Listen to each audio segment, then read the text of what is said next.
What's up, guys? Colorado Sports and you here.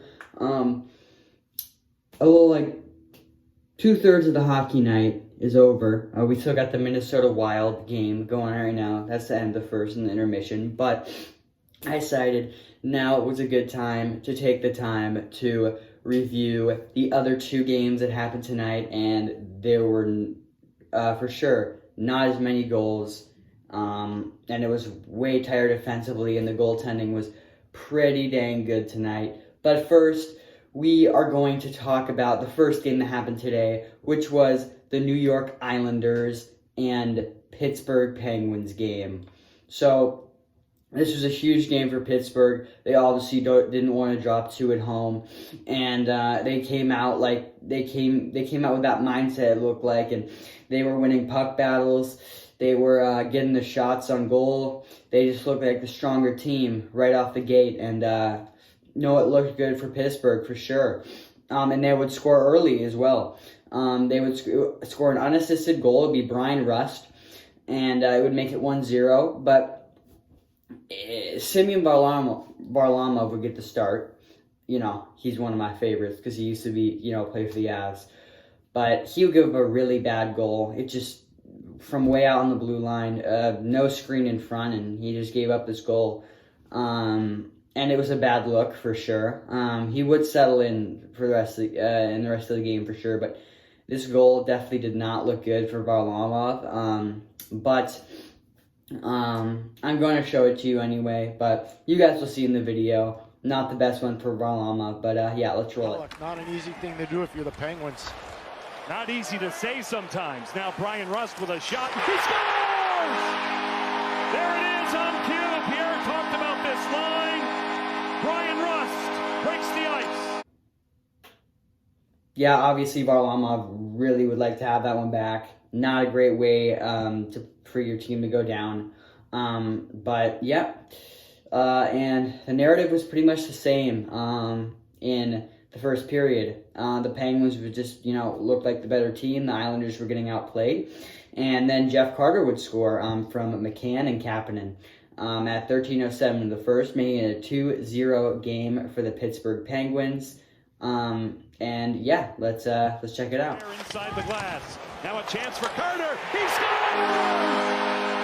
Jeff Carter all alone in front. Pittsburgh by 2.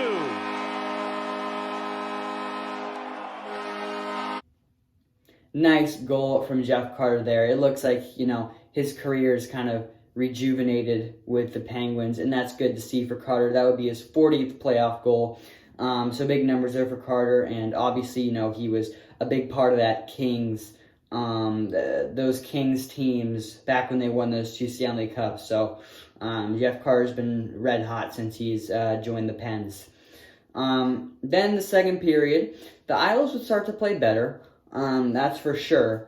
I don't know what was said in the locker room, but they for sure were playing better, and they would get rewarded for it because 14:44 in the second period, Josh Bailey would score a nice backhander from Nelson and Mayfield, and it would make the game 2-1. So, it was a 1-goal game and put the New York Islanders right back into it. So yeah, let's check out this nice backhander from Josh Bailey. By Bailey, he'll cut out in front of chance. He scores! Josh Bailey, as the Islanders cut the lead. Nice goal there from Bailey. Good to see for him, getting his first goal of the playoffs. It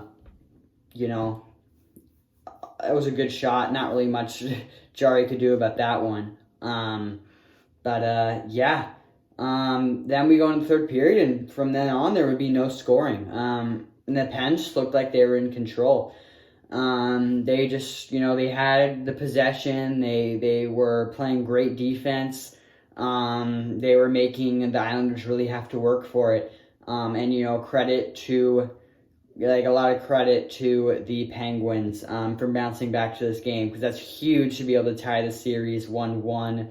Because the last thing you want to do is head out to Long Island down 2-0 in the series. That would be really tough to have to come back in that. But, yep, there would be no goals in the third period. But the Islanders were almost able to tie it because about 1:40 left in the third period. I don't know what was going through Brian Rust's mind. He decided to close his hand on the puck and throw it, which is obviously an illegal play. And the penalty was called, and the Islanders had about a minute 30 of 6-on-4, but the Pens were able to kill it off, and they'd win the game. But yeah, big for the Penguins. Great to at least split the series because you don't want to drop 2 at home. That's the worst thing you can do in a series. But yeah, guys, thank you for watching. Great game between these teams, and go Avs, go.